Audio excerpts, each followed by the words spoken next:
My name is Osborn Muyanja, and I wanted to tell you a little but a profound story how we came up with this work called the Good Samaritan Ministries in Uganda.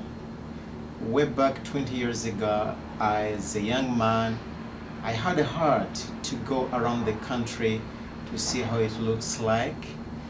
One day it just happened that I ended up in the southern part of Uganda, in the area called Masaka, in a small community called Kiwangala. I had gone as a missionary.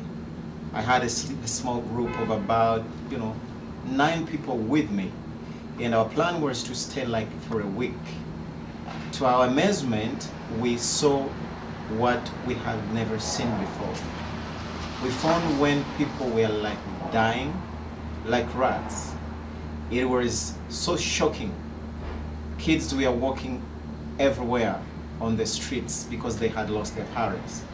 We wanted to know what is exactly happening. Other people believed to be malaria, other people thought it was the African witchcraft, but we found out that it was the AIDS epidemic. This epidemic, HIV/AIDS, had claimed many lives before.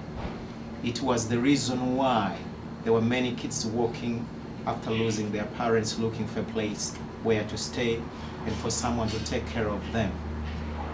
Just within 1 week, I had with me 17 kids that were staying with us in a small house that we were housed for that 1 week of our mission. I realized that the father and the mother had all gone. I realized that everyone in the community was taking in some other kids that had faced the same incident. It was at this course that I decided to take in these kids and live with them. I was kind of stuck. My plan was not to come and stay for good, but to come, finish 1 week mission, and then go back. But for some reason, my heart was so much drawn to these kids, and I decided to stay a little longer.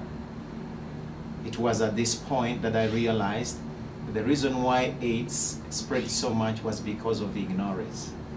Deep down in my heart, I saw that there would be a need to educate or sensitize the community about AIDS and how they can avoid it. I started slowly using the pamphlets that I would get from different health centers, going house to house and gathering people in community places. It was at this reason I said that we need more than this. That as much as these kids have lost their parents, but I think we need to help them have some education to shape their future and help them that as they grow up, they will be responsible people in the community and in their country at large.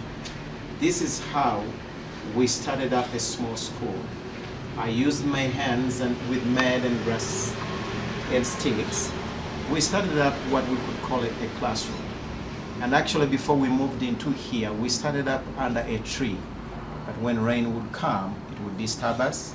And during the sunshine, it would be very hot for the kids. So with mud and sticks and grass, we put up one classroom. We started teaching the kids how to read and how to write. Never knowing, and we didn't know that from this small classroom, it will become classrooms whereby it will eventually become a bigger school. When other kids in the community saw what we were doing, they started joining us because they wanted education, especially for free. Because the need was the same in the larger community and everyone had lost almost their parents and we were offering free education, kids started to come. But it was not only education, but it was that I availed myself to give them some love and comfort, to listen to them and just be there for them. Eventually the school began to grow from that one classroom, and as we speak of now, from 17 kids, we have over 1,400 kids in the school. It is now all the way from kindergarten, primary, which takes 7 years, to our structure, and all the way to high school, which is 6 years. So we have over 1,400 kids We have a staff of 60 teachers, qualified teachers, and 20 support staff that are helping us with this work. So mainly this is how we began, this is what we do. It just started with the heart and looking at the need, and we thought we got to do something about it. And this is where we are right now.